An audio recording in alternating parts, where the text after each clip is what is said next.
जो इस वर्ल्ड में टॉप पे पहुंचा है उन सबकी रिलेशनशिप्स लगभग खराब ही है या वो सिंगल ही है। कहते हैं कि बहुत बड़ी सफलताओं के बाद और सफलता मिलने से पहले रिश्ते टूटते हैं।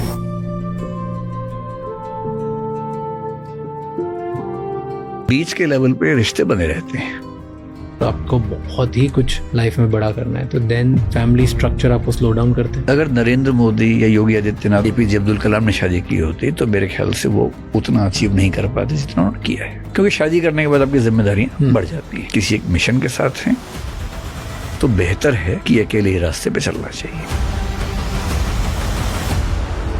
टेल मी स्टेप्स जिससे लोग आइडियल मैन बनने की तरफ जा सकते हैं। आइडियल बनने के चक्कर में जिंदगी खराब हो जाती है। आप एक सहज इंसान बन जाए वो ज्यादा बेहतर है। आइडियल आमतौर पर दूसरों की निगाह में खुद को देख रहे होते हैं। What's better, love marriage, arrange marriage? Future marriage का बहुत सेफ नहीं है। जेनजी है, उसमें टेंडेंसी ये बढ़ी कि लोग शादी ना करें, क्योंकि शादी से जो बेनिफिट्स मिलते थे वो बिना शादी के ही मिल रहे हैं। चीटिंग इतनी ज्यादा होती होगी जितनी हमारा डेटा बता नहीं पाएगा। Why do you think today people cheat?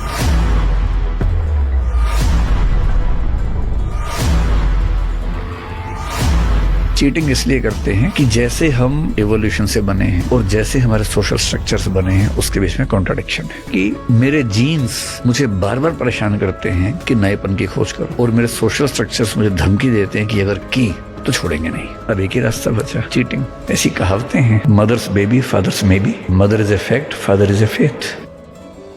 Main को कहीं ना कहीं एक इमोशन का टैक्स देना पड़ता है। ये दिक्कत महिलाओं के साथ ज्यादा है। अगर वो किसी से हल्का सा मुस्कुरा के बात कर ले, जज कर लेते हैं कि या तो चाहती है मुझे या कैरेक्टर ठीक नहीं है। लोनलीनेस बहुत बढ़ रही है ना पूरे वर्ल्ड में। हाँ, मेल लोनलीनेस ज्यादा बड़ी एपिडेमिक मानी जाती है। क्यों? मेल्स एक्सप्रेसिव नहीं होते ज्यादा, क्योंकि एक्सप्रेसिव नहीं है तो धीरे धीरे सर्कल उनका सिमटता जाता है। महिलाओं की अच्छी बात है कि बहुत एक्सप्रेसिव है। मैं आपको 1 साल से पोर्टर और उनकी व्हीकल्स के बारे में बता रहा हूँ। आप में से बहुत लोगों ने शायद पोर्टर ऑलरेडी यूज़ किया होगा, और जो भूल गए हैं ये एक शॉर्ट रीकैप है। 20 किलो तक के सामान पोर्टर के 2 व्हीलर से इजीली पहुंच जाते हैं, और जब आपको बड़ा शिपमेंट बेचना हो like bulk orders up to 4500 kgs, उनके ट्रक्स आपका काम एफर्टलेसली हैंडल करते हैं बिना टेंशन के। चाहे आप अपना बिजनेस चला रहे हो, पोर्टर का काम हर चीज़ को सेफ पहुंचाना है ताकि आपको बस अपने काम पर फोकस करना हो और अननेसेसरी स्ट्रेस ना हो। This episode is brought you by our title sponsor Porter. Click the link in the description to know more. और आज के हमारे गेस्ट हैं doctor Vikas Divya Kirti, educator and author. हम उनसे जानेंगे कैसे एवोल्यूशनरी साइकोलॉजी इंसान के बिहेवियर को समझने में हेल्प करती है, एआई ने सोच को कैसे बदला है, शादी के सिस्टम्स की हिस्ट्री क्या है, और इमोशनल इंटेलिजेंस का मतलब क्या है। ये एपिसोड एंड तक ज़रूर देखिए और मुझे कमेंट्स में बताइए आपने इस एपिसोड से क्या सीखा।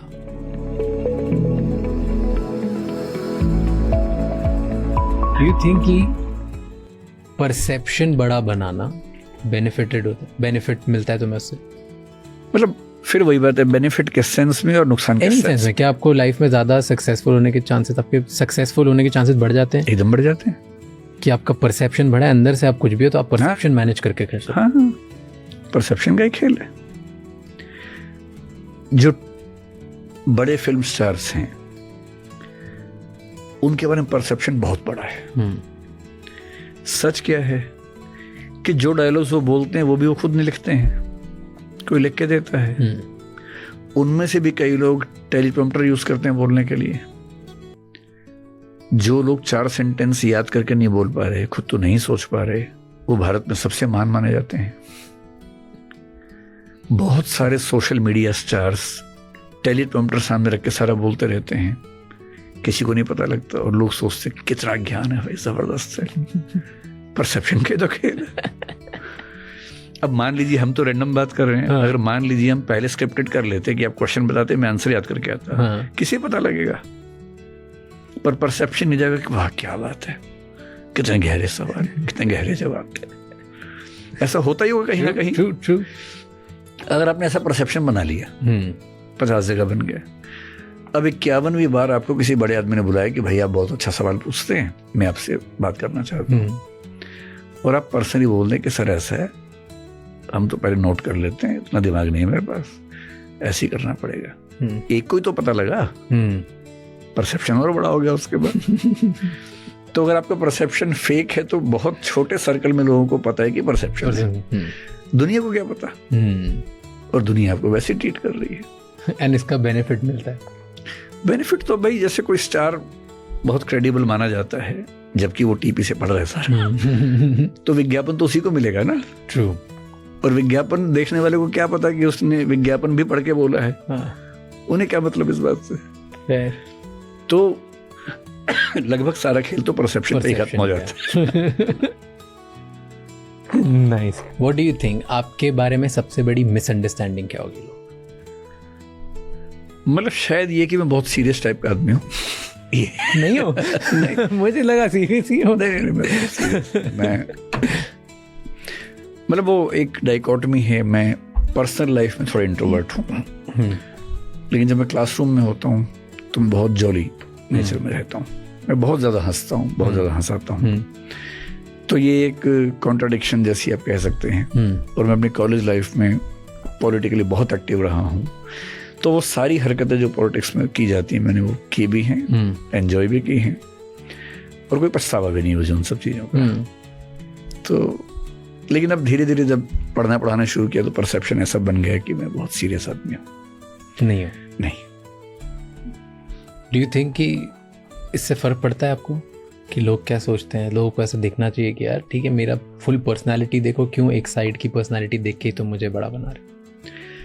मतलब मुझे काफ़ी हद तक फ़र्क पड़ना बंद हो गया। पहले तो फ़र्क पड़ता था, अब ज़्यादा फ़र्क नहीं पड़ता। ये ज़रूर है कि अगर मैं कहीं जा रहा हूँ और लोग पहचान लें तो मैं थोड़ा सा अनकंफर्टेबल फील करता हूँ, तो मास्क वास्क लगा के काम चलाता हूँ। लेकिन हाँ, इससे बहुत फ़र्क नहीं पड़ता कि लोग मेरे बारे में क्या सोच रहे हैं। मैं कोशिश करता हूँ कि जैसा हूँ वैसा रहूँ, पर यह है कि मेरा परसेप्शन, मेरे बारे में जो परसेप्शन है वो काफ़ी अलग है जैसा मैं हूँ उससे। इतना परसेप्शन ठीक है कि मुझे पढ़ना लिखना बहुत पसंद है, मैं हर विषय पे चाहता हूँ कि खूब पढ़ूँ, वहाँ तक ठीक है। मैं पढ़ाता हूँ, पढ़ना लिखना पढ़ाना मेरा स्वधर्म है, ये ठीक है, यहाँ तक कोई दिक्कत नहीं है। पर मैं खेलता बहुत ज़्यादा हूँ, ये लोगों को नहीं पता है। मैं 3-4 खेलों में ठीक ठाक खेल लेता हूँ। मैं स्टेट लेवल तक जिम्नास्टिक्स खेल चुका हूँ स्कूल में, ये नहीं लोगों को पता, वो सोच भी नहीं सकते कि ऐसा कुछ होगा। मैं पूल, टेबल टेनिस, क्रिकेट सब ठीक खेल लेता हूँ।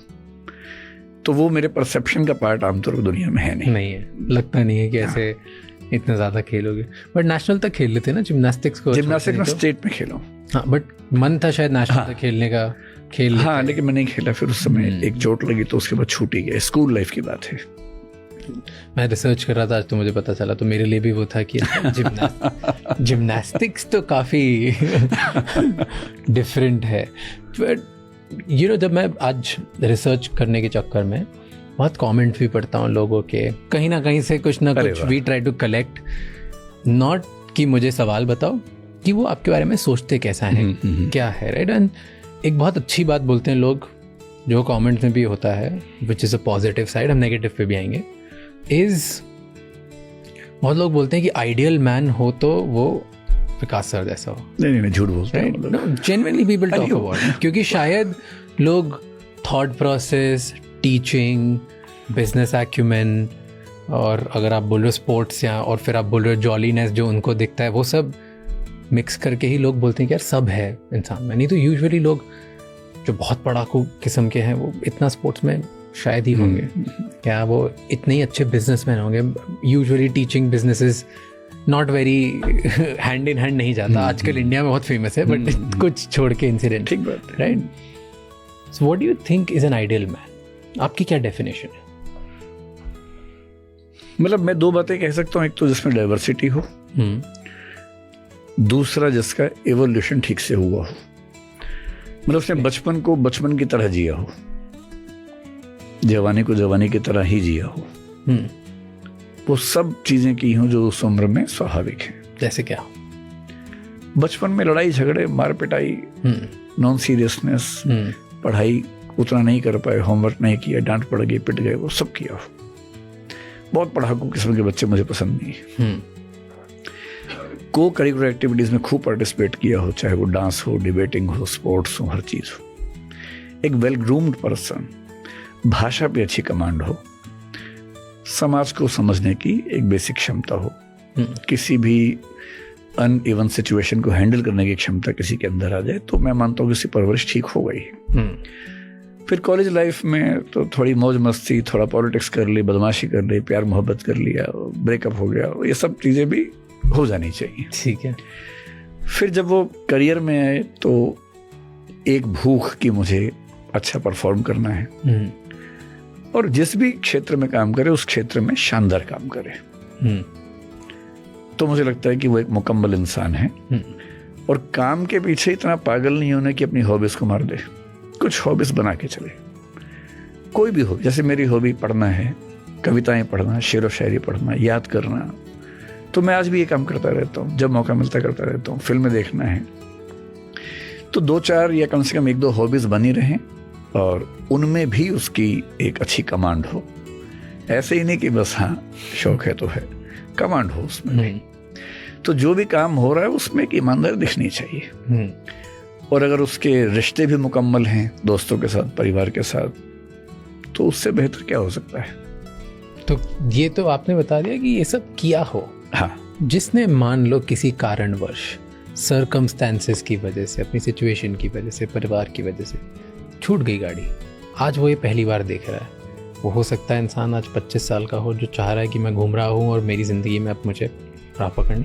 हो सकता है 40 ईयर का हो, 50 ईयर का हो, वो बोल रहा है कि मेरी गाड़ी पैशन वाली छूट गई, आज शायद मुझे बेटर बनना है। या हो सकता है वो इंसान हो जिसके पास सब है, लेकिन वो व्यक्तिगत लेवल पे गुस्सा हो, मारता पीटता हो, बेकार हो, right? Somebody is watching it for the first time. Tell me 1, 2, 3 या 4 स्टेप्स जिससे लोग कहीं कैसे भी हों उससे एक आइडियल मैन बनने की तरफ जा सकते हैं। मतलब मैं तो कहूँगा कि आइडियल बनने के चक्कर में नहीं पड़े तो अच्छा है। Better man. आइडियल बनने के चक्कर में जिंदगी खराब हो जाती है। आप एक सहज इंसान बन जाए, वो ज़्यादा बेहतर है। आइडियल आमतौर पर दूसरों की निगाह में खुद को देख रहे होते हैं, और हमेशा दूसरों की निगाह से खुद को देखना अपने आप में एक बहुत परेशानी की बात है। कंफर्टेबल ह्यूमन बीइंग होना ज़्यादा बेहतर है। तो जो जो मिस हुआ आपकी ज़िंदगी में, आजकल तो हम कहते हैं कि age is just a number. तो जो मिस हुआ है सोशल मीडिया के दौर में, लगभग वो सब चीज़ें फिर से करने की एक चॉइस आपके पास है। मसलन खेलने का शौक था बचपन में, क्रिकेट नहीं खेल पाए, अब नौकरी करते हैं। मैं ऐसे लोगों को जानता हूँ जो 5 दिन नौकरी करते हैं, बढ़िया नौकरी करते हैं, और 2 दिन खूब खेलते हैं। ऐसी ऐप्स आजकल हैं, कॉर्पोरेट्स के लोग उन्हीं ऐप्स पे, उनका स्कोर भी आता है, सब कुछ रिकॉर्ड्स बनते रहते हैं, स्टेडियम बुक कर लेते हैं, मैदान बुक कर लेते हैं, हर सैटरडे खेलने जाते हैं। तब नहीं खेल पाए, अब खेल लीजिए। हमारे कुछ दोस्त बैडमिंटन दिल्ली में आजकल कुछ कोर्ट्स वगैरह बुक करते हैं, रोज़ खेलते हैं। तो आजकल बड़ी सुविधा ये है कि जो आप नहीं कर पाए वो सब करने के ऑप्शंस हैं। आपको डांस करने का मन था बचपन में, नहीं कर पाए, आप सीख लीजिए। इतनी डांस एकेडमीज हैं, और उसमें कुछ बैचेस स्पेशली उन लोगों के लिए जिनकी उम्र ज़्यादा है, चले जाइए। एक बार अपनी हिच से बाहर तो निकलना पड़ेगा ना, कंफर्ट जोन तोड़ना पड़ेगा। तो अच्छी बात है कि ये जो नया टेक कल्चर है उसमें लगभग हर चीज़ के ऑप्शंस बन गए हैं। जो मैं कहने से बच रहा हूँ वही है कि अगर उस उम्र में प्यार मोहब्बत नहीं किया था, अकेले घूम रहे हैं, तो अब डेटिंग कर लीजिए। डेटिंग साइट्स भी हैं, सीनियर लोगों के लिए भी हैं, उसमें कहाँ कोई दिक्कत है। कुछ छूटा आपकी लाइफ में? ऐसा कुछ छूटा नहीं है, लगभग सब चीज़ें मुकम्मल तरीके से हुई हैं। मतलब मेरी लाइफ में डाइवर्सिटी बहुत ज़्यादा रही है, और मुझे लगता है कि मैं बहुत कंटेंट हूँ। कुछ डराता है आपको? Do you have any fear? मतलब फियर क्या हो सकता है? एक हो सकता है कि जो प्रसिद्धि खत्म हो जाएगी, मुझे बहुत फियर उस चीज़ का नहीं होता। नहीं है ना। एक फियर ये हो सकता है कि जो सफलताएं हासिल की हैं वो खत्म हो जाएंगी, मुझे उसका फियर भी नहीं होता है। मतलब मैं इतना कंफर्टेबल हूँ कि बुरी से बुरी स्थिति में भी मैं ज़िंदगी गुजार लूँगा ठीक तरीके से। पर कुछ लोग होते हैं ना जो यूजुअली देयर इज रिसर्च कि जो 16, 17 या 16-17 से लेके 25 से 28 में एज ब्रैकेट भूल रहा हूँ, बस उस एज ब्रैकेट में जिन लोगों ने गरीबी देखी होती है, फाइनेंशियल टर्मोइल देखा होता है, इंस्टेबिलिटी देखी होती है, उन्हें बहुत एक तरीके का फाइनेंशियल ट्रॉमा हो जाता है। वो ज़िंदगी भर कितना भी सक्सेसफुल बन जाए, कितने ही पैसे कमा ले, उनको एक कहीं ना कहीं डर रहता है कि ये पैसा चले नहीं जाए, मेरा वापस इनसिक्योरिटी नहीं हो। ये रिसर्च पढ़नी पड़ेगी मुझे, क्योंकि मैं लगभग 17 की उम्र से लगभग 25 की उम्र तक ही फाइनेंशियल टर्मोइल्स खूब देखे हैं। हाँ, एग्जैक्टली, बहुत ज़्यादा देखा है। और सच बात है, मुझे लगता है कि उसी की वजह से मुझे डर नहीं लगता है। क्यों? उल्टा होना चाहिए ना, अब तो पैसे आ गए। नहीं, क्योंकि मैंने इतना बुरा देखा हुआ है कि मैं हर बुरी स्थिति को आराम से झेल सकता हूँ। जब उसको झेल लिया था तो किसी को भी झेल लेंगे, कॉन्फिडेंस मेरे अंदर रहता है। तो मुझे नहीं पता रिसर्च किसने की है, लेकिन मुझ पर वो अप्लाई नहीं होती है। इसको बोलते हैं पॉवर्टी स्कार हाइपोथेसिस। अच्छा, ये it shows that people who experience economic turmoil between ages of 18 to 25 develop what they call a scarcity mindset. And it never fully heals.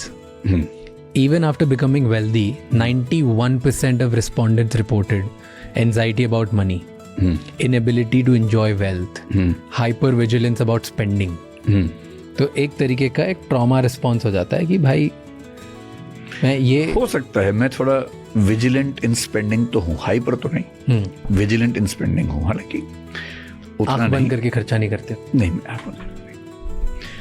मैं आज भी मतलब जैसे अच्छी स्थिति में हूँ। मेरी कंपनी हमारी ही है, मेरे ट्रैवल वो देख लेती है, अच्छी जगह रहने को मिल जाता है, वो सब है। पर आज भी अगर मैं होटल में भी रह रहा हूँ और एक लाइट एक्स्ट्रा जल रही है तो मैं उसको बंद करता हूँ। इसलिए नहीं कि मुझे बिल पे करना है, इसलिए कि उसके एनवायरमेंटल इम्पैक्ट्स होने वाले हैं। एक एग्जांपल आपको देता हूँ। मुंबई में मैं जहाँ रुका हुआ हूँ, ठीक ठाक महंगा कमरा है। अब मुझे कल कपड़े प्रेस करवाने थे। तो मैंने पहले पता किया कि वो मेरे पैकेज में है या नहीं। तो पता लगा पैकेज में नहीं, तो मैंने खुद प्रेस किया, जबकि वो कितना 100 रुपये से 200 रुपये होते मैक्सिमम।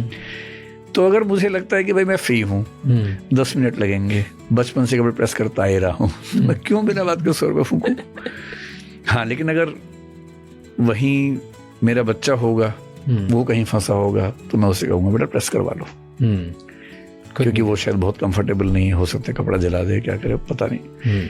और अगर मुझे लगता है कि वो कंफर्टेबल नहीं है प्रेस करने में, तो मुझे चिंता नहीं होगी, मैं उसके लिए बोल दूंगा तुम करवा लो। मैं नहीं करवा पाऊंगा।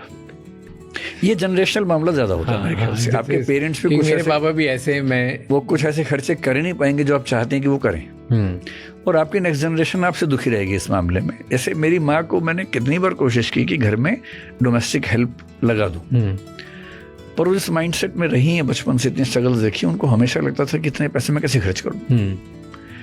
और मैं उनको नहीं समझा पाया कि आपके बच्चों के पास इतनी समृद्धि है कि वो आराम से मैनेज कर सकते हैं। उन्हें पता था कि मैनेज कर सकते हैं, पर तब भी एक दुविधा, और अगर लगवा भी दिया तो भी लगातार दुविधा कि मेरे ऊपर खर्च हो रहा है पैसा। अब आप इसको पैसा देके खत्म नहीं कर सकते। जो बचपन से न्यूरल पाथ बन जाता है दिमाग के अंदर, उसको मिटाना बड़ा मुश्किल है।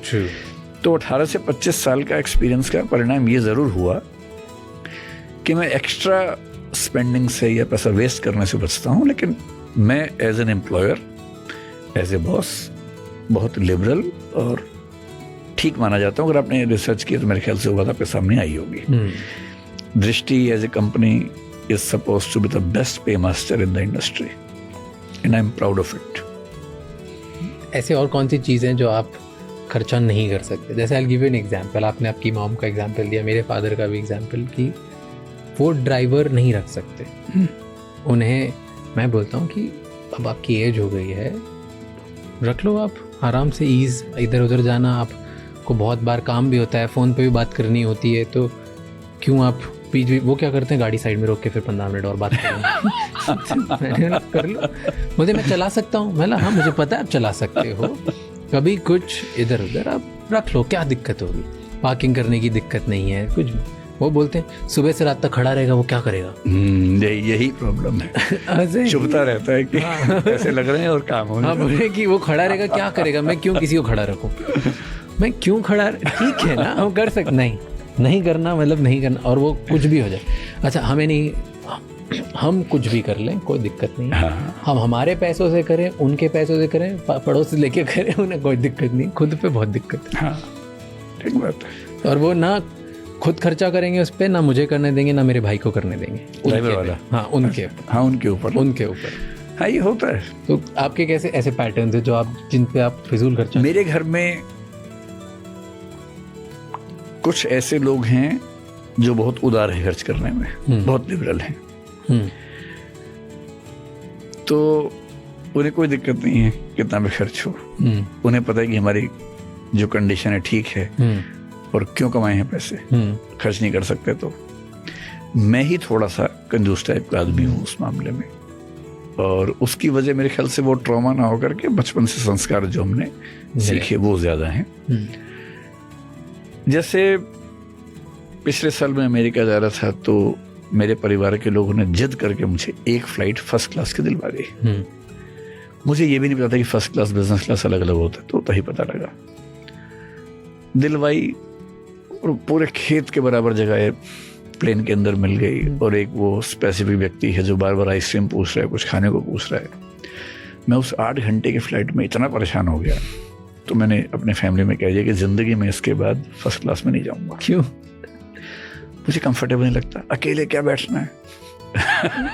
हाँ, मैं इकोनॉमी में आजकल थोड़ा बचता हूँ, क्योंकि वहाँ बहुत लोग पहचान वाले मिल जाते हैं, तो थोड़ा प्राइवेसी का इश्यू हो जाता है। बिजनेस में ये कि प्राइवेसी का इश्यू नहीं होता, और बहुत महंगा भी नहीं होता है, मतलब as compare to first class. और लोग दिखते रहते हैं आसपास ना, तो लगता है कि आप लोगों के बीच में। फर्स्ट में तो बंद है कैबिन सब।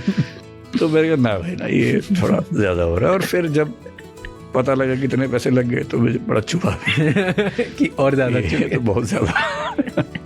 बट इसी रीजन से लोग फर्स्ट चूज करते हैं मोस्टली। फर्स्ट और बिजनेस में अधिकतर फ्लाइट में सिर्फ यही डिफरेंस होता है कि फर्स्ट में आप गुमनामी से आओगे, गुमनामी से चले जाओगे, प्राइवेसी होगी, लोगों को पता नहीं चलेगा। इतनी गुमनामी की जरूरत नहीं मुझे। बस ये कि कोई ज्यादा परेशान ना करे, इतना ही होता है। तो एक ही हो गया। और ऐसे कहाँ पे फिजूल जो लगते हैं आपको खर्चे? कुछ ऐसी चीजें मैं बोलूंगा तो फिर घर में डिस्प्यूट हो जाएगा हमारे। अभी जैसे एक बार मेरे बेटे ने कहा कि पापा मुझे ये वाली कार चाहिए, छोटा था। मैंने कहा बेटा जब बड़े हो जाओगे खरीद लेना और हमें घुमा देना उसमें। और पापा आपके पास इतने पैसे तो नहीं, आप खरीद सकते हो। तो मैंने कहा मैं खरीद सकता हूँ का मतलब ये थोड़ा ना खरीद लूं। खरीद सकता हूँ, सच में खरीद सकता हूँ, पर क्यों खरीदूं? क्यों पैसा वेस्ट करूं? इसके बाद भी ये सच है कि हमारे पास एक आध बड़ी गाड़ी है, महंगी गाड़ी है। मैं पर्सनली बहुत कंफर्टेबल नहीं हूं उन चीजों के साथ, पर फैमिली तो सब लोगों से बनती है ना भाई, तो सबका मिला के जो बहुमत बनता है, मेजोरिटी बनती है, उससे फैसले होते हैं। तो अगर मुझे अकेले कहीं जाना हो तो मैं भूल के भी ऐसी गाड़ी से ट्रैवल नहीं करता हूँ। हाँ, जहाँ सेफ्टी का इश्यू हो, हाईवे पे जाना है, खतरा है, वहाँ कभी कभी कर लेते हैं। तो मुझे ऐसा लगता है कि फिजूल खर्चा, हाँ, पर्सनल लेवल पे ऐसा लगता है। आप एग्जैक्ट ऐसे मेरे पापा जैसी बातें कर रहे हैं। हाँ, जैसे कोई मुझे ये कहे कि एक घड़ी है 40 लाख रुपए की, वो पहन लो, हम गिफ्ट कर देंगे, तो मैं गिफ्ट भी नहीं लूंगा। कोई मुझसे ये कहे कि भाई ये वाला चश्मा ले लो, ये 5 लाख रुपए का, मैं कभी सोच भी नहीं सकता हूँ। ऐसा क्यों है? क्योंकि मैं भी ऐसा हूँ, मैं गिफ्ट नहीं लेता लोगों से, बाहर के किसी से भी। अगर वो कोई जिसको जान पहचान वाला भी अच्छा भी ज्यादा महंगा गिफ्ट, मुझे बहुत अनकंफर्टेबल हो जाता हूँ, मैं नहीं लेता। वो इसीलिए कि आपको अंदर ही अंदर ये समझ में आता है कि इसकी कोई ना कोई कीमत चुकानी पड़ेगी। और होता है ऐसा, होता है। कोई भी चीज फ्री में कोई नहीं देता। दोस्ती यारी में ये हो सकता है कि फाइनेंशियल कॉस्ट ना हो, पर इमोशनल कॉस्ट तो है ना उसकी। हाँ, साइकोलॉजिकल है, सोशल कॉस्ट है, और वो एक्सपेक्ट करेगा ही करेगा। जैसे कोई आपको गिफ्ट दे महंगा सा, उसके बदले के बदले कहे कि एक बार मेरे घर आ जाइए बस। और आप इंट्रोवर्ट हैं, आपको वही चीज ज्यादा महंगी लग रही है। हाँ। तो उससे अच्छा गिफ्ट मत लीजिए। क्यों लेना है गिफ्ट? एहसान लेने से बचना चाहिए जितना बचा जा सके। बस। अब रीच आउट कर सकते हो लोगों को? कुछ काम होता है, कुछ आपको किसी से मांगने में शर्म आती है? बहुत ज़्यादा, बहुत ही ज़्यादा। क्यों? सेल्फ रिस्पेक्ट कह लें, सेल्फ एस्टीम कह लें, और एक अनकॉन्शियस फियर कि मैं कुछ मांगूंगा तो उसके बदले कुछ देना, चुकाना भी तो पड़ेगा, और वो क्या चुकाना पड़ जाएगा पता नहीं। And I am one of the people who can't say no comfortably. So if you are such person, if you don't have command over saying no, you should avoid such situations. मैं खुद क्यों create करूं? लेकिन हाँ, कभी कभी कहता हूँ अगर कोई बहुत जेन्युइन रिक्वायरमेंट है, अपनी तो मेरी कमी होती है, लेकिन मान लीजिए कोई बच्चा है, कोई ऐसी सिचुएशन में फंस गया जहां उसको बचाना ही है, किसी को कहना पड़ा, किसी IAS को, IPS को, किसी सीनियर ऑफिशियल को, तो कहता हूँ, करते भी हैं लोग। पर अपना काम हो तो बहुत कोशिश करता हूँ कि ना ही कहूँ। कभी शर्म आई है किसी बात पे? Do you feel shame? तो पार्ट है, मतलब नेसेसरी पार्ट है। जब आपने फर्स्ट टाइम कैलकुलेटर बेचा था, हाँ, जब वहाँ बेचते थे और आप एक पढ़ी लिखी फैमिली से हो, आपने अच्छा टाइम देखा था, फिर बुरा टाइम देखा, तब शर्म आती? नहीं, उसमें शर्म नहीं आती। उसमें क्या शर्म? अरे भाई, घर की स्थितियाँ खराब हुई, कमाना है, तो मैंने 1100 रुपये की नौकरी की थी उस समय। ये उस टाइम पे शर्म आती थी कि दूसरे दोस्त तो मेरे कुछ ये कर रहे हैं? मैं उससे बड़ा क्लियर था कि भाई अगर परिवार में दिक्कत आई है और मेरी जिम्मेदारी है कि मैं पैसा कमाऊं, तो उसमें शर्म की क्या बात है। और उस समय मेरी उम्र थी 17 के आसपास, तो मुझे क्या नौकरी मिलती है उस समय? वही नौकरी मिल सकती थी, तो वही नौकरी की मैंने। ये जरूर है कि किसी को बेचने के लिए जा रहे हैं, वो खराब से बोलेगा तो खराब तो लगता था, और सेलिंग में थोड़ी शर्म वैसे भी आती ही है। क्यों आती? अपने इधर ज्यादा आती है, एंड अपने इधर सेल्समैन को देखते भी गलत नजरों से। हाँ, तो उसी सेंस में मैं कह रहा हूँ, मुझे दोस्तों के बीच में शर्म नहीं आती थी कि मैं ये काम कर रहा हूँ, ना फैमिली को लेकर लगता था। सिर्फ ये कि किसी का स्पेस है, मैं जाके कह रहा हूँ कि ये खरीद लो, उसको नहीं अच्छा लग रहा, बात नहीं करना चाह रहा, पर मैं कोशिश कर रहा हूँ, तो किसी की प्राइवेसी इंक्लूड करने के सेंस में थोड़ा सा संकोच होता था। अदरवाइज तो काम है तो है, बाकी कोई प्रॉब्लम नहीं थी। So then तो it's fine. हाँ, That's fine. And you said कि बुरा लग जाता था, लोग कुछ बोल देते थे, ऐसे अभी होता है कभी किसी बात पे? When was the last time you felt humiliated? Humiliated? मतलब अगर मैं कहूँ तो जैसे 1 साल पहले एक इंसिडेंट हुआ कि हमारे थोड़ा दूर एक इंस्टीट्यूट की बेसमेंट में पानी भरने से 3 बच्चों की मृत्यु हुई। हम उसमें दूर दूर तक कहीं नहीं थे, ना हमारा इंस्टीट्यूट था, ना हमारा कुछ था। सोशल मीडिया का चमत्कार ये हुआ कि उसके बाद पूरा देश मेरे पीछे पड़ गया, और आज तक मुझे कई ऐसे लोग मिलते हैं जो ये मान के चलते हैं कि वो इंसिडेंट हमारे इंस्टीट्यूट में हुआ था। अब ऐसा कोई व्यक्ति मिल जाए और कहे कि ऐसा कैसे हुआ, तो बुरा लगता है। अब कितने लोगों को समझाएं? गांव तक अगर गलतफहमी फैल गई है तो कहां तक जाके समझाएं? बट ये तो गलतफहमी, इसमें किसी ने आउटराइट आपको नीचा नहीं दिखाया। मीडिया ने और ठीक ठाक कई चैनल्स ने बहुत खराब वीडियो बनाए, मेरा नाम लेके, मेरी फोटो डाल के वीडियो बनाए, क्योंकि उससे व्यूज ज्यादा मिल जाते हैं। मैं उनकी मजबूरी भी समझता हूँ, मुझे उनसे नफरत नहीं होती, मुझे मजबूरी समझ में आती है कि उनका भाई काम है, उनको व्यूज चाहिए, उसी पे उनकी कमाई होनी है। अगर व्यूज के लिए मैं ही उनको मिल रहा हूँ बाई चांस उस दिन, उनको रोज एक शिकार चाहिए बेसिकली। साल में 2 दिन का भोजन मैं हूँ, तो 1 दिन तब आया था, उस दिन मैं भोजन था, तो सबने शिकार किया, उसमें क्या कर सकते हैं। लेकिन ये लगता है कि भाई अगर हमारे यहाँ होता तो ठीक है, हम उसमें इन्वॉल्व अगर है ही नहीं तो फिर क्यों पीछे पड़े हमारे। बट गुस्सा नहीं आता कि इतनी मेहनत से मैंने इतनी क्रेडिबिलिटी बनाई है, इतना अच्छा काम करके, तुम 2 दिन के भोजन के चक्कर में सब बिगाड़ दो। अगर आप थोड़ी सी फिलॉसफी समझते हो और जीते हो तो गुस्सा ना बंद हो जाता है। जैसे इस मामले में सच बात यह कि मुझसे ज्यादा पढ़े लिखे, मुझसे ज्यादा समझदार, मुझसे बेहतर लाखों लोग देश में हैं, पर इतनी पॉपुलैरिटी उनको नहीं मिली। ये भी तो बाई चांस ही हुआ। होता क्या है कि जब कुछ अच्छा होता है उसको हम मानते हैं कि हमारी मेहनत से हुआ है, हमारी योग्यता से हुआ है, जबकि हमसे बड़े बड़े 30 मार्क बैठे बैठे सड़ गए हैं, उन्हें मौका नहीं मिला। तो जो अच्छा हुआ उसको मैंने मान लिया मेरा हक है। अब अच्छा हुआ, मैं पॉपुलर हो गया, तो पॉपुलर होने में ही निहित है कि शिकार भी होना पड़ेगा कभी ना कभी। तो ये शिकार होना उस पूरे पैकेज का पार्ट है जो आपको तुक्के से मिल गया है। हाँ। तो जब आप उसमें खुश होते हो तो इसको साथ में लेके चलो। तो ये एक्सेप्ट कर लिया? Yes yes yes. ये पार्ट शुरू से ही एक्सेप्टेड था कि अभी करा एक्सेप्ट? मतलब 1-2 साल से ये मुझे समझ में आना शुरू हो गया था। अब इसका एक बहुत रिसेंट एग्जांपल जो मैं बात नहीं करना चाह रहा, पर एक एग्जांपल आपको देता हूँ।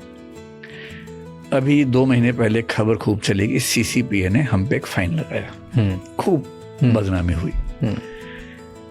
इंटरेस्टिंग बात है कि 3 साल पहले का वो मामला है और जितने इंस्टीट्यूट IAS में हैं उन सब पे फाइन लगा है, सब पे फाइन लगा है, सबकी न्यूज भी आई। किसी की भी न्यूज को सोशल मीडिया ने उठाया ही नहीं। पर जैसे ही हमारा नाम आया, फिर एक दिन का भोजन फिर मैं एक दिन भोजन बना। अब पूरे देश में सबको पता इन पे फाइन लग गया है। हाँ। लगा सब पे है। तो आप कभी कभी सिलेक्टिवली शिकार बनेंगे, ये आपकी नियति है, क्योंकि आप ज्यादा पॉपुलर हैं। तो ये मान के चलना चाहिए। अगर सलमान खान बहुत पॉपुलर है तो ये मान के चलना चाहिए कि बाकी कोई एक्सीडेंट करेगा तो बच जाएगा, आप नहीं बचेंगे। क्योंकि आपको समाज ने वहां पहुंचाया भी तो है ना, तो आपकी गलती माफ नहीं होगी। Part of the package. ये टर्म आपको अच्छी लगी, part of the package. But आप इमोशन सप्रेस करते हो ऐसे जब रिएक्शंस होता है कि मतलब मैं हैबिचुअली ऐसा करता हूँ, हैबिचुअली इमोशंस को मारते हो। आप तो ओपनली बात करते हो इमोशंस के बारे में। नहीं, मैं ये कहता हूँ कि इमोशनली एक्सप्रेसिव होना अच्छी बात है, लेकिन मैं यही मानता हूँ कि मेल्स में जनरली इनएक्सप्रेसिव हो जाना उनके नेचर का हिस्सा बन जाता है, and I am one of them. और जब से ये थोपी हुई महानता सोशल मीडिया ने लाद दी मेरे ऊपर, तब से मैं थोड़ा और कम एक्सप्रेसिव हूँ। क्योंकि देखिए क्या होता है, मेरे साथ जो 2-3 संयोग हुए, एक तो मैं टीचर हूँ। टीचर होने का मतलब भारत में स्पेशली ये है कि विद्यार्थियों की निगाह में आपको एक अलग लेवल पे जिंदगी जीनी है। हाँ। मसलन अगर आपका मन कर जाए कि आप सिगरेट पी लें अपने स्टाफ के सामने, कोई दिक्कत नहीं है, कोई आपको जज नहीं करेगा। मैं नहीं पीता हूँ सिगरेट, लेकिन मान लीजिए मेरा पीने का मन कर जाए और मैं स्टूडेंट सामने सिगरेट पी लूँ कभी, तो लोग जज करेंगे। क्योंकि टीचर के लिए माना गया कि उसकी अलग नैतिक जिंदगी होनी चाहिए। तो अगर आप टीचर हैं और पॉपुलर हैं तो आपको बहुत सारी ऐसी सहजताओं से दूर रहना पड़ेगा जो किसी के लिए नॉर्मल बातें हैं। फिर मैं एक कंपनी रन करता हूँ जिस कंपनी में करीब 2000 लोग काम करते हैं। मैं उस कंपनी में MD भी हूँ, फाउंडर हूँ उसका। अब जितने लोग वहाँ काम करते हैं, चाहे वो टीचर्स हों चाहे एडमिन स्टाफ के लोग हों, उनके साथ भी मैं दोस्त नहीं हो सकता। अगर मैं दोस्त हुआ, दोस्ती बढ़ गई, तो फिर प्रोफेशनल बात ठीक से नहीं कर पाऊंगा। प्रोफेशनल बात करनी है तो दोस्ती नहीं बढ़ानी है। तो ना मैं क्लासरूम में दोस्त हो सकता हूँ, ना टीचर से हो सकता हूँ, ना स्टाफ से हो सकता हूँ, ना टॉप मैनेजमेंट से हो सकता हूँ। मैं जिस पारिवारिक पृष्ठभूमि से निकला हूँ, मेरे जो दोस्त स्कूल कॉलेज के थे, मैं पढ़ने में साधारण सा था, तो मेरे दोस्त भी वैसे ही थे। जनरली उनमें से बहुत कम लोग हैं जो काफी सफल हुए। वो बहुत मॉडेस्ट लेवल पे जिंदगी जीते हैं। वहां भी मुझे लगातार ये कोशिश करनी होती है कि कभी किसी को ये ना लग जाए कि बड़ा आदमी बन गया है। तो ये आपको भी करना ही पड़ता होगा, जब आप इंदौर जाते होंगे करना ही पड़ता होगा।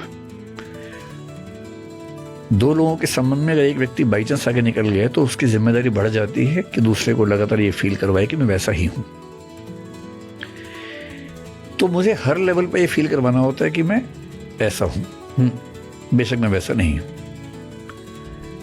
इसलिए प्रिटेंड करना मेरे जीवन का सामान्य हिस्सा है, इसलिए एक्टिंग करनी पड़ती है, इसलिए इमेज के साथ चलना पड़ता है। अच्छी बात नहीं है। और इसलिए जब मैं मुंबई में आता हूँ मैं थोड़ा सा रिलीव्ड फील करता हूँ, क्योंकि यहाँ मुझ पर दबाव कम रहता है, थोड़ा ज़्यादा एक्सप्रेसिव हो सकता है। दिल्ली में ज़्यादा होता है दबाव। बट डू यू फील कि सारे मेन को, फॉरगेट आपकी लाइफ, किसी पब्लिक फिगर की life, normal day to day जिंदगी में भी, अगर आप if you are a man, आपको ज़्यादा एक्सप्रेसिव होने पे पनिश किया जाता है इन सम सॉर्ट। अगर आपको बस ये एक्सपेक्ट किया जाता है कि आप एक प्रोटेक्टर हो, आप बाहर जाओ, दुनिया से जीत के आओ और घर आके वापस प्रोटेक्ट करो। क्योंकि आप अगर दिखाओगे कि आप रोते हो तो आप वीक हो, अगर आप दिखाते हो आप गुस्सा करते हो तो आप टॉक्सिक हो, अगर आप दिखाते हो राइट, अगर आप दुनिया से अफेक्टेड, बॉदर्ड, चिड़चिड़े दिखाते हो तो आपको ऐसा लगता है कि कैसा है ये। तो आप कोई भी इमोशन जो बहुत नेचुरल है एज अ मैन, अगर आप वो दिखाते हो तो आपको ज़्यादा अच्छी वैल्यू नहीं दी जाती। हाँ, थोड़ा सा इसको अगर एवोल्यूशन की कहानी से जोड़ के देखें, देखिए हमारी पूरी ह्यूमन हिस्ट्री के, होमो सेपियंस की हिस्ट्री के 3 लाख साल में मुश्किल से 5000 साल से हमने धर्म, परंपराएं, ये सब चीजें शुरू की हैं। लेकिन उस 3 लाख साल में, और अगर उसके पीछे मैं होमो सेपियंस बनने से पीछे का भी जोड़ लूं, तो कई लाख साल ऐसे हैं जिसमें हम जंगलों में और उन सब स्थितियों में रहे हैं। तो होता क्या है कि जो मैमल्स में ऐसे बहुत सारे स्पीशीज हैं जहां पर बाई पेरेंटल, मतलब ये जो नर्चरिंग होती है बच्चे की, बहुत जरूरी होती है। एक पेरेंट के बस की बात नहीं होती है। ह्यूमंस भी उनमें से एक हैं। और जिस स्पीशीज में आमतौर पे 4 से 5% मैमल्स में फैमिली स्ट्रक्चर दिखता है, जिस मैमल में ऐसा दिखता है वहां बाय डिफॉल्ट एक डिवीजन रहता है कि दोनों पेरेंट्स में से एक बच्चों को बचाएगा, एक बाहर जाके चीजों को इकट्ठा करेगा। 99% ऑफ द ह्यूमन सोसाइटीज में ये डिवीजन बड़ा सिंपल रहा है कि मेल बाहर से इकट्ठा करके लाएगा, फीमेल घर के अंदर बच्चों को संभालेगी और बचाएगी। 99% मैं कह रहा हूं क्योंकि एक एक्सेप्शन है इसका। तो हमने अपनी हिस्ट्री के 99% ऑफ द टाइम में शिकार किया है, चीजें इकट्ठी की हैं। जब शिकार करने जाते हैं तो शिकार होने का खतरा भी है, क्योंकि टाइगर भी तो निकला हुआ बाहर, उसको भी शिकार करना है, हमें भी शिकार करना है। हिरन को ढूंढ रहे हैं, टाइगर हमें ढूंढ रहा है। और उस समय आपके पास रोने का ऑप्शन नहीं होता। उस समय तो आपका फ्रंटल कॉर्टेक्स काम करता है, प्लानिंग काम करती है, टेस्टोस्टेरोन काम करता है, जो बहुत उत्तेजना पैदा करता है, आक्रामकता पैदा करता है। विनम्र हो ही नहीं सकते वहां पर। विनम्र होने का मतलब है मरना, सेकंड थॉट का मतलब है मरना। और बैलेंस्ड होने की शर्त है कि सेकंड थॉट आपके दिमाग में है, तो आप बैलेंस्ड उस सिचुएशन में हो ही नहीं सकते। वहां तो एक ही बात है कि बस मारना है किसी भी तरह से। आप हथियार बना रहे हैं, योजना बना रहे हैं, सारे मेल्स मिलके हिंसा कर रहे हैं, शिकार किया, लेके आए। उससे इमोशनल लाइफ से बहुत मतलब है नहीं, उसे घर की चिक चिक बहुत पसंद नहीं आती है। उसके लिए परिवार का मतलब सिर्फ इतना है कि उसकी सेक्सुअल नीड्स पूरी हो रही हैं। छोटा बच्चा है, बच्चे को उसने प्यार कर लिया। क्योंकि बहुत पीछे जाएं तो मेल फैमिली का नॉर्मल पार्ट है भी नहीं। आप देखेंगे अधिकांश स्पीशीज में बच्चा होने के बाद केवल बच्चा और माँ रहते हैं, बाप नहीं होता। आप डॉग्स में देखिए, बाप कभी नहीं दिखेगा। मंकीज में देखिए, बाप नजर नहीं आएगा। कबूतरों में कुछ समय तक नजर आते हैं, बहुत कम स्पीशीज में। बाप फैमिली का हिस्सा है, ये हिस्टोरिकल फिनोमेना है, ये नेचुरल नहीं है। फैमिली का हिस्सा नहीं है, नेचुरली हिस्सा नहीं है फैमिली का। कल्चरली, सोशली वो हिस्सा बनता गया। कब बना? जब थोड़ी सेफ्टी आ गई, सेटलमेंट होने लगी, खेती शुरू हो गई, अब उतना खतरा नहीं है, शिकार नहीं करना है, अब टाइम है उसके पास, अब उतनी हिंसा नहीं करनी है। उतनी हिंसा नहीं करनी है तो टेस्टोस्टेरोन का लेवल भी वैसा नहीं चाहिए, थोड़ा विनम्र हो सकते हैं। अब समय है तो परिवार में गुजरता है, घर में है तो बच्चों से ज्यादा बात करता है, पत्नी से ज्यादा बात करता है। वहां से फिर स्ट्रक्चर्स बनने शुरू होते हैं कि मोनोगेमी होनी चाहिए, विमेन राइट्स भी होने चाहिए, जेंडर इक्वालिटी होनी चाहिए, बच्चों के राइट्स होने चाहिए। तो आदमी इन 99% ऑफ द सिविलाइजेशंस और कल्चर्स पिछले कुछ 100 सालों में, हजारों सालों में इस प्रोसेस से एडेप्ट कर रहा है। अब वो धीरे धीरे इमोशनल भी होने लगा है। कई घरों में आप देखेंगे जो मेल से बड़े इमोशनल हैं, बच्चों को लेके रोते भी हैं। कई घरों में आप देखेंगे फादर मदर बच्चे मिलके गाना गा रहे हैं। पर अगर किसी फ्यूडल सोसाइटी में तो बाप ऐसा करता वो नजर नहीं आएगा आपको। जहाँ सिमेट्रिकल फैमिली ज़्यादा बन गई है वहाँ ऐसा दिखेगा आपको।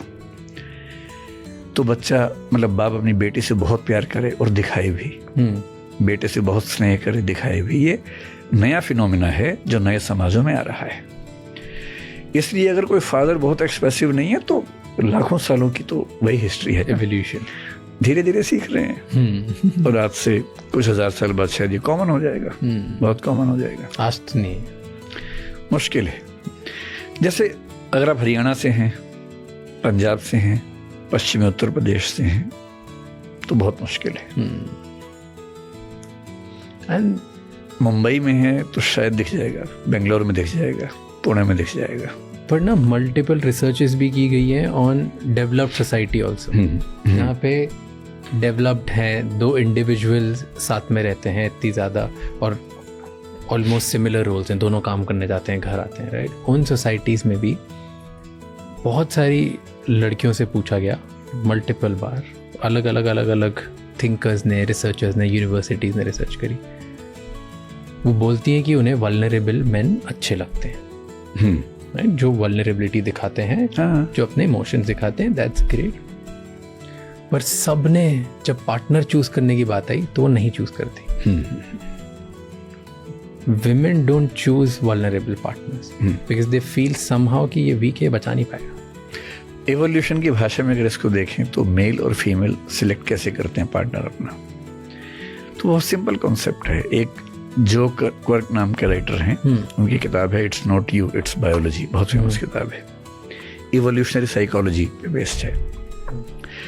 आप कितना भी एक्टिंग कर लीजिए कि मैं अपना जीवन साथी इन पैरामीटर्स पे चुनूंगा, ये सब कहने की बातें हैं।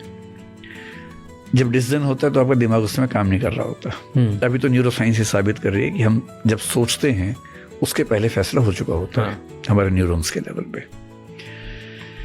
कैसे हम डिसाइड करते हैं, तो हमारा सबकॉन्शियस अनकॉन्शियस काम करता है और वो इवोल्यूशन के प्रिंसिपल पे करता है।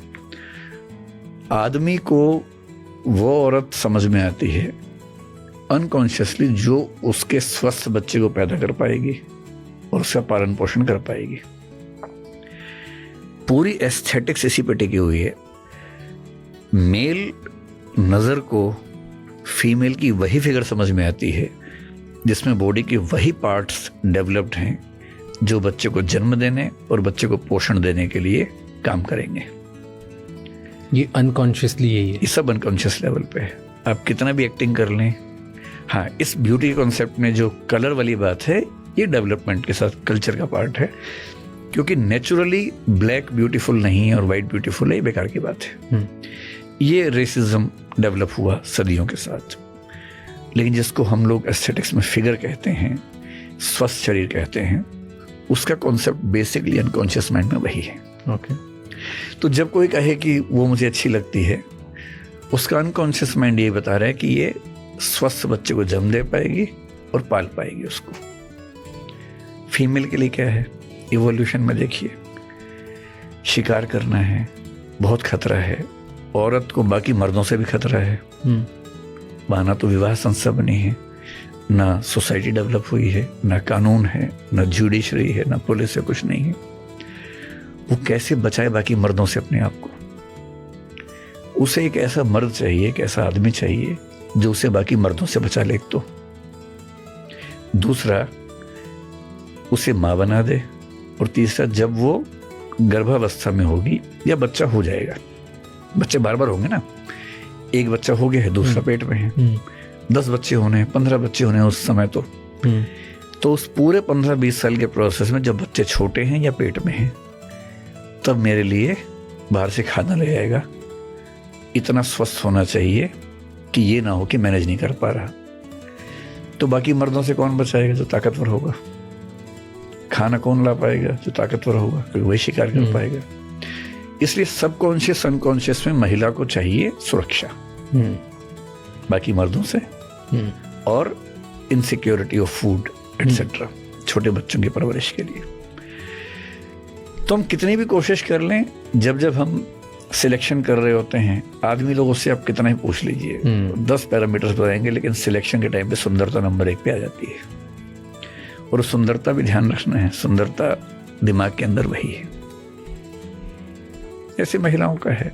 वल्नरेबल अच्छा लगता है, डेमोक्रेटिक लगता है, सिमेट्रिकल फैमिली लगता है कि हाँ तुम रोते हो मुझे अच्छा लगता है, लेकिन ज़िंदगी गुजारने के लिए दिमाग में आता है वो जो मुझे संभाल सके।